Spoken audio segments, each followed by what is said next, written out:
You're likely shocked when you get New York Life's denial letter in the mail denying your long-term disability claim. You have the struggle already of dealing with a disabling medical condition. You've tried to hold on to your job as long as you could and finally had to surrender to your medical condition. Your own doctors agree that you're disabled from working. You know that you're disabled from working. Your family knows that you were struggling and are disabled from working. But New York Life's letter says that it has hired doctors who looked only at your medical records, who have never met you in their lives, and they basically say that your treating doctors don't know what they're talking about, and you're basically exaggerating your symptoms to try to cop some free money on a disability claim. Well, it's maddening, and New York Life does this every day across the country. But know this, you're not alone, and you can win by appealing the claim in the right way, using the right evidence. And we today are going to go through 5 critical steps to file your best appeal of a New York Life long-term disability benefit denial, to have the best chances of winning on appeal. And if the appeal is denied as well, the work you put into that appeal is going to go a long way to your best chances of winning in court before a federal judge if they deny your claim on administrative appeal. Hi, I'm Price McNamara, and I spent years representing insurance companies before quitting that to now use that knowledge I learned representing them to now represent people who are wrongly denied long-term disability insurance claims. This is 100% all we do in our office. This is our specialty. It's what we do every day. And I can tell you this, first of all, don't give up. You can overturn a claim denial. And secondly, don't file an appeal that simply argues why you think the insurance company was wrong in their denial. What you need to do instead is systematically build an appeal. Build an appeal by gathering existing evidence that the insurance company didn't consider in the first place, and by creating and presenting to the insurance company new evidence that's going to support your claim on appeal. And if they deny it on appeal, that also sets up a much better chance of you winning in federal court, because you have the right, after they deny the appeal, if they deny it, to bring that case to federal court and ask a federal judge to overturn that denial. So we'll go through the 5 steps that we use, we call our Win My Benefits process, to file your best and strongest appeal with best chances of winning. Step 1 we call gather. And what I mean by that is you have to gather the existing documents that we already know exist that are going to be highly relevant to your claim. This is going to include, obviously, the denial letter. It's going to include the insurance policy. It's going to include the insurance company's claim file. The insurance company has to give you their entire claim file. So to gather it, you simply look at your denial letter. It tells you where to send a request for the claim file. Send that request in writing. Send it certified mail so they can't deny receiving it, because they will. And when you get the claim file back from them, it's going to be somewhere between 500 and 5,000 pages. They can be really big. Well, the claim file is going to include all of the medical records that they considered, your medical records. It's going to include the full reports of any doctors that they hired to look at your medical records. It's going to include the full reports of any vocational rehabilitation expert who looked at your records to determine what jobs you might be capable of functioning. And it's going to include a lot more than the insurance company has listed in their own denial letter. So it's critical to get all of these documents in one place so that you can begin the next step of the process. Step 2 of the Win My Benefits process is to organize. And what I mean by that is, like I said before, these files are generally big, from 500 pages to up to 5,000 pages, even more sometimes. And what you have to do is organize it in a way that you can see the big picture and not get lost in the weeds, so to speak. What we do is we bait stamp page numbers on that entire file from beginning to end so that we can easily reference exactly where in that huge file certain documents are that we are citing in our appeal or later to the court. Those page numbers are going to come in very handy later. We also index that claim file, and we do a summary chronology where we actually create a summary on a word processing document that's chronological order rather than the order in which it's in the claim file. This comes in very handy because as you look at things chronologically, problems and weaknesses and missing evidence tends to stand out more obviously. It can bring into focus sometimes evidence that's obviously missing, but also evidence that may have been withheld by the insurance company that might be favorable to your claim.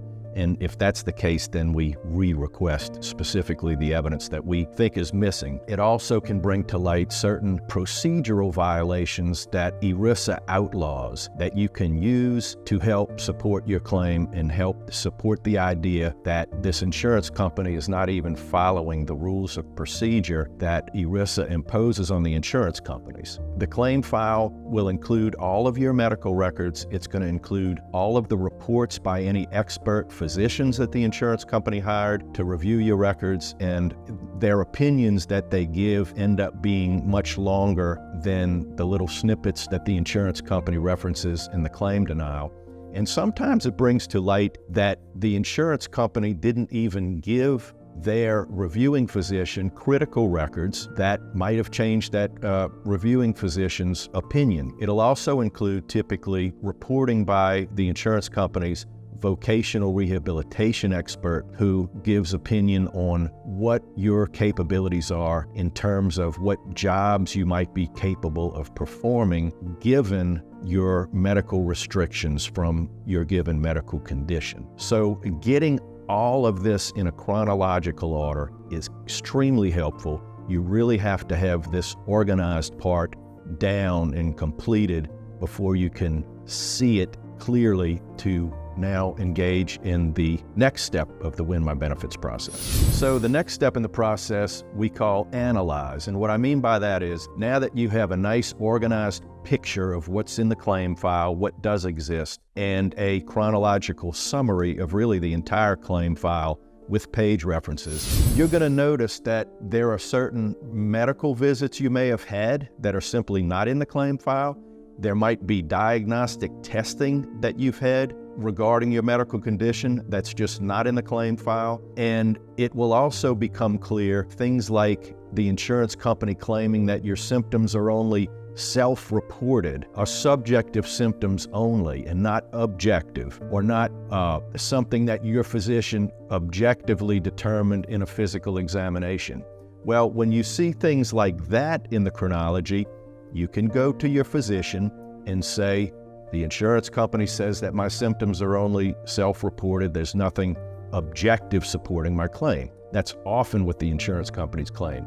Well, your doctor can then specifically state and point in the record to things that are indeed objective support for your claim, or your physician can order diagnostic or other testing that can prove objectively what the insurance company is calling self-reported or subjective-only symptoms. So that analysis, the analyze step, is to look at the claim file and all the documents you have as a whole and decide what evidence you think you might be able to gather that is going to refute specifically some of the things the insurance company is claiming to support the denial of your claim, and things that will just strengthen the overall picture of exactly why your medical condition is disabling and how your medical records and other records that we might be able to introduce into the record that weren't there before,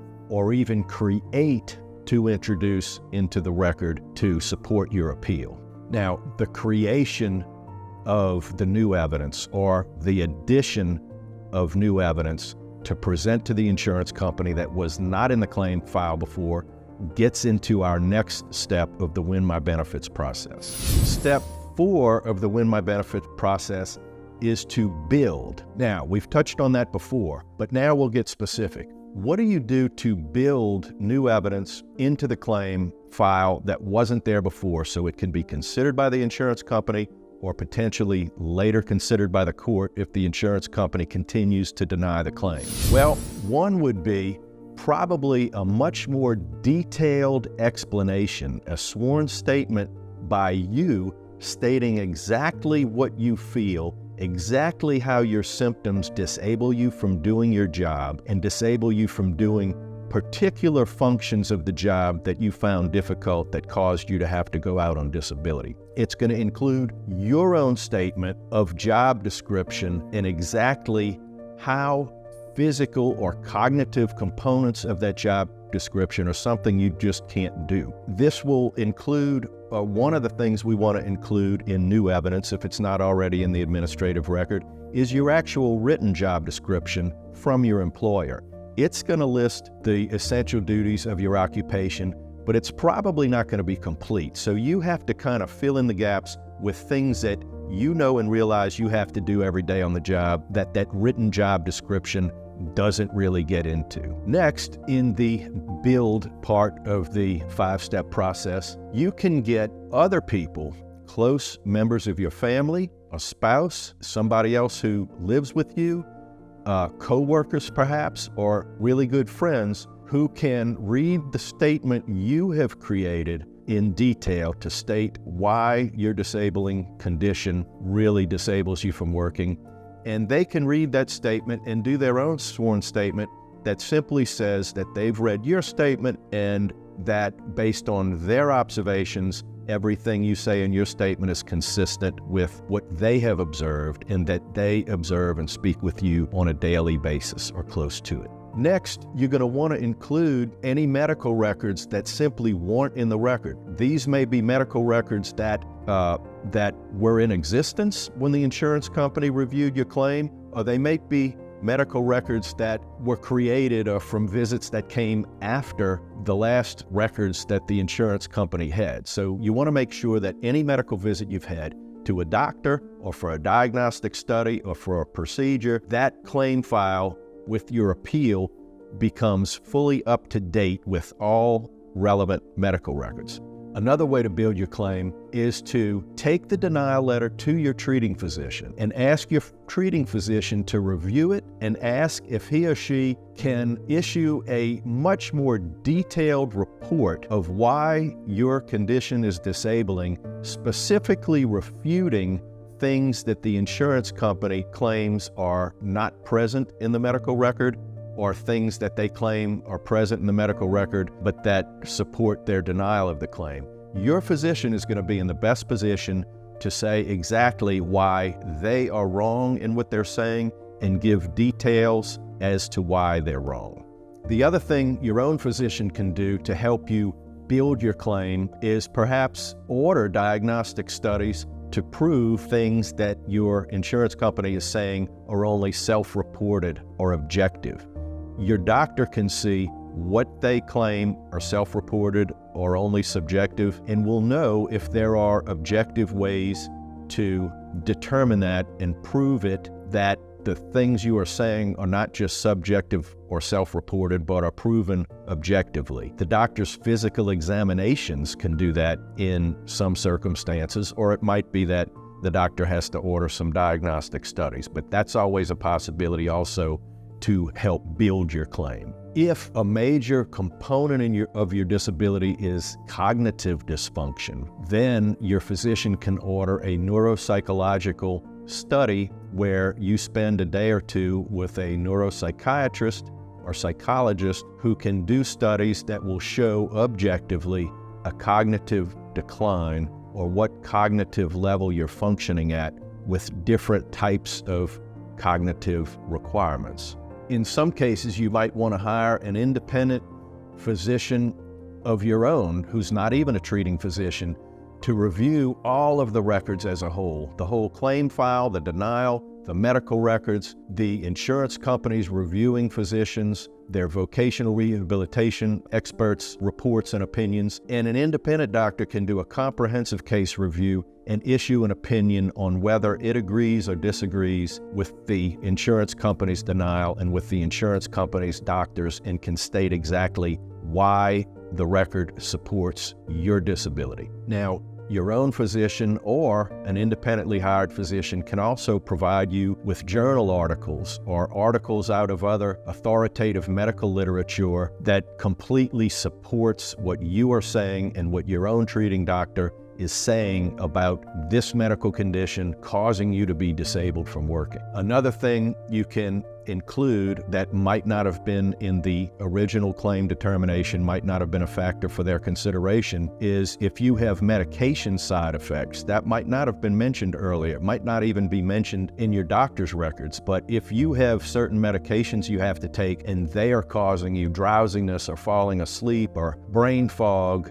inability to concentrate, dizziness, things like that, that can be a large component and a disabling feature in and of itself. And you can describe those reactions in your sworn statement and also get your doctor to comment on that as well. Sometimes, in some cases, we actually want to hire an independent vocational rehabilitation expert to look at the job market, look at the true requirements of jobs that the insurance company is saying you can do to determine if your medical restrictions and limitations that your doctor says you have would even allow you to perform the jobs that the insurance company is saying that you can perform, that its vocational rehabilitation expert is saying that you can perform. So in some cases, many of these additional points that I've covered on possible avenues of building your claim stronger, creating new evidence to support your claim on appeal. Sometimes many of those components can be added and are needed. Sometimes just a few are needed. But that's kind of a comprehensive list of things you can be thinking about that you might use as a grab bag for building and strengthening your claim with new evidence for appeal.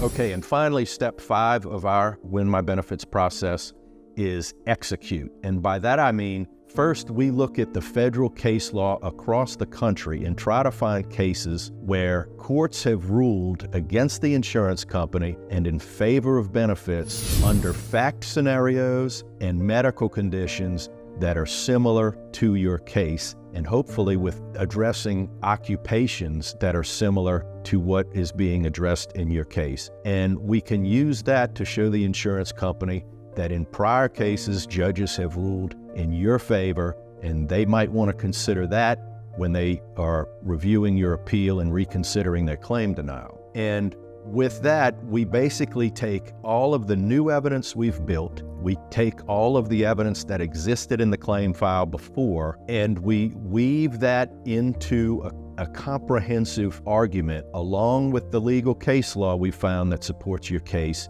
and create the strongest, most compelling argument we can as to why your disability in your particular case is true and why you are truly unable to perform the material and substantial duties of your occupation or any occupation.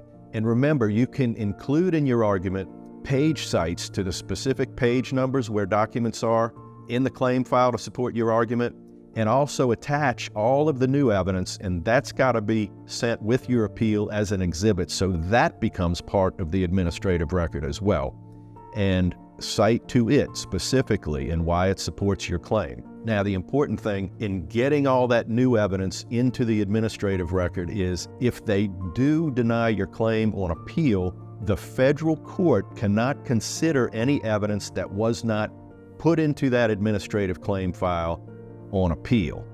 So if they do deny your claim on appeal, all the work you've done up to this point is still very, very useful in your case in federal court. So you haven't wasted your time. But what we hope in the beginning is that they see the light and the insurance company sees that your claim, your new appeal is so strong that they know a federal judge is going to rule in your favor, and they do the right thing and they decide to award the benefits on administrative appeal and not force you to have to go through the court process.